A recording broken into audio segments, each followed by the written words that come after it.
విద్యార్థుల ఉజ్వల భవిష్యత్తుకు తరగతి గదులే పునాదులని కావలి ఎమ్మెల్యే దగ్గుమాటి వెంకట కృష్ణారెడ్డి అన్నారు. అల్లూరు మండలంలోని నార్త్ మోపురు జిల్లా పరిషత్తు ఉన్నత పాఠశాలలో జరిగిన ఉపాధ్యాయుల తల్లిదండ్రుల ఆత్మీయ సమావేశంలో ఆయన పాల్గొన్నారు. విద్యార్థులు ఉన్నత శిఖరాలకు చేరుకోవాలంటే కేవలం ఉపాధ్యాయులతోనే సాధ్యం కాదని తల్లిదండ్రులు కూడా ప్రత్యేక చొరవ తీసుకుని వారిని నిత్యం పర్యవేక్షిస్తుండాలని కోరారు. విద్యకు ప్రాధాన్యతవిస్తూ రాష్ట్ర ముఖ్యమంత్రి నారా చంద్రబాబు నాయుడు, విద్యాశాఖ మంత్రి నారా లోకేష్ ప్రభుత్వ పాఠశాలను ప్రైవేటు పాఠశాలలకు దీటుగా అభివృద్ధి చేస్తున్నారని గుర్తు చేశారు.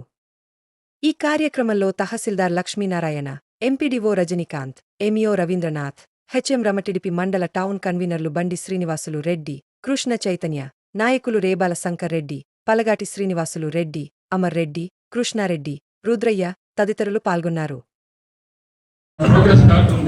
దీంట్లో మన పాప ప్రదర్శన ఎట్లా ఉంది అని అంటే ఇప్పటి వరకు 3 పరీక్షలు జరిగాయి. FA1, FA2, SA1 అని పరీక్షలు జరిగాయి. వీటిలన్నీ మార్కులని క్రోడీకరించిన తర్వాత ఈ పాప యొక్క స్థాయి విద్యలో ప్రతి సబ్జెక్టులో ఎలా ఉంది అనేది గ్రహించుకున్నట్టయితే తెలుగు, మన ప్రథమ భాష తెలుగులో ఈ పాప A1 అంటే ఇక్కడ గ్రేడ్లు ఎలా ఉంటాయని అంటే A1, A2, B1, B2. చదువుకుంటున్నటువంటి విద్యార్థులందరికీ కూడా అభినందనలు తెలియజేస్తూ, మన విద్యార్థులు చేస్తున్నారు. కౌమార్య దశలో ఉన్నటువంటి పిల్లలు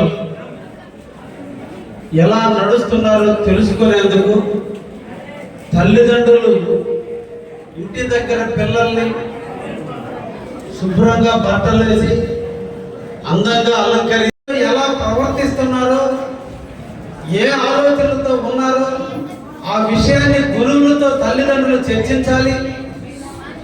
అదేవిధంగా క్లాస్ రూమ్లో పిల్లలు ఎలా ప్రవర్తిస్తున్నారో వాళ్ళ తల్లిదండ్రులు తెలుసుకోవాలి. మన బిడ్డలు ఇంకా కూడా ఇలాగే పనిచేయాలా? ఒక్కరోజు పని ఆపుకొని బిడ్డల క్లాస్ రూమ్లో ఎలా ప్రవర్తిస్తున్నారు? ఎందుకంటే ఈ స్కూల్లో 6వ తరగతి నుంచి 10వ తరగతి వరకు చదువుతున్నటువంటి పిల్లలు, తల్లిదండ్రులు పిల్లల్ని చదివించడానికి పడే తాపత్రయతలో వాళ్ళు క్లాస్ రూమ్లో వెనకబడుతున్నారా? యాక్టివ్గా ఉన్నారా? జీవితంలో ఏం చదవాలనుకుంటున్నారు? ఇంజనీర్ అవ్వాలనుకుంటున్నాడా? వాడి ఆలోచనల ప్రకారం వాడు డాక్టర్ కావాలని కోరుకుందా? ఎప్పుడైతే తల్లిదండ్రులు పిల్లల్ని డిసప్పాయింట్ చేస్తారో ఆటోమేటిక్గా పిల్లలు కూడా తల్లిదండ్రులు చూసి మనం కూడా ఎదగలేము, మనం కూడా తల్లిదండ్రులాగే కష్టపడి కూలీ నాలికి పోదాం అనే ఆలోచన రానియకుండా వాళ్ళని ఎంకరేజ్ చేసావు.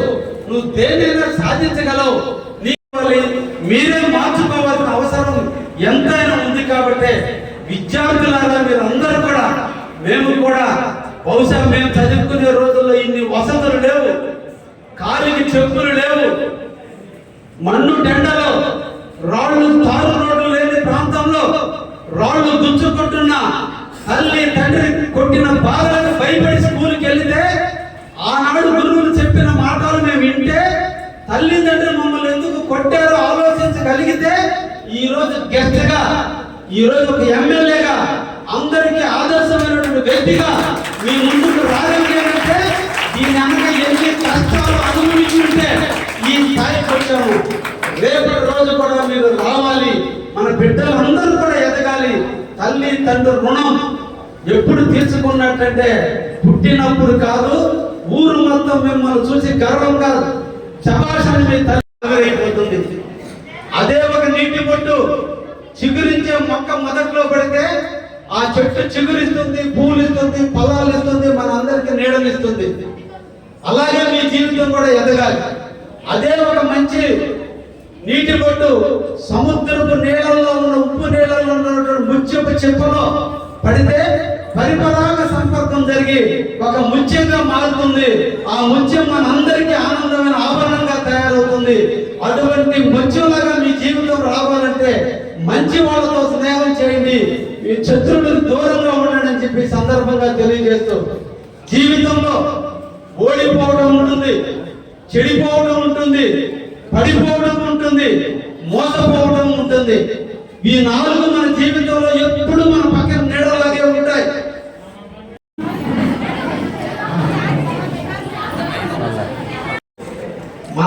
ప్రభుత్వం మంచి ప్రభుత్వం.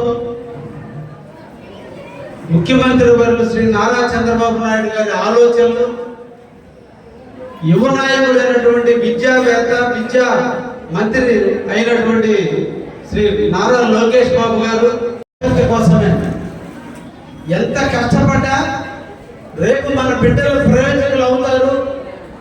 మనం పడ్డ కష్టాలు మన బిడ్డలు పడరు. కాబట్టి వాళ్ళకు ఒక ఉజ్వలమైన భవిష్యత్తు ఇవ్వాలని తల్లిదండ్రులు ఎండనక వానక కష్టపడుతూ కూలీ నాలి చేస్తూ తిన్నారో తినలేదో సమయానికి ఇన్ని రోజులు మనం కష్టపడే తల్లిదండ్రులు నెలకొకసారి క్లాస్ టీచర్ దగ్గరకు వచ్చి పిల్లలు ఏది కోరుకుంటున్నారో తెలుసుకోవడం, ఇంట్లో ఎలా ప్రవర్తిస్తున్నారో తెలుసుకోవడం, ఇవన్నీ కూడా మీ బాధ్యతగా తీసుకుని ముందుకు నడవాలని మోపూరుకు సంబంధించినటువంటి ప్రజానీకానికి ఇక్కడ ఇచ్చేసిన నాయకులందరికీ కూడా ధన్యవాదాలు తెలియజేస్తూ ముగిస్తున్నాను. Thank you very much.